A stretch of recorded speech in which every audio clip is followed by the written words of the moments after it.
Panunumpa ng kawani ng gobyerno. Ako'y kawani ng gobyerno. Tungkulin ko ang maglingkod ng tapat at mahusay. Dahil dito, ako'y papasok ng maaga at magtatrabaho ng lampas sa takdang oras kung kinakailangan.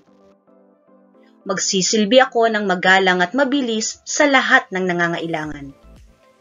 Pangangalagaan ko ang mga gamit at kasangkapan at iba pang pag-aari ng pamahalaan. Magiging pantay at makatarungan ang pakikitungo ko sa mga lumalapit sa aming tanggapan. Magsasalita ako laban sa katiwalian at pagsasamantala. Hindi ko gagamitin ang aking panunungkulan sa sarili kong kapakanan. Hindi ako hihingi o tatanggap ng suhol. Sisikapin kong madagdagan ang aking talino at kakayahan upang ang antas ng paglilingkod sa bayan ay patuloy na maitaas. Sapagkat ako'y kawani ng gobyerno at tungkulin ko ang maglingkod ng tapat at mahusay sa bayan ko at sa panahong ito.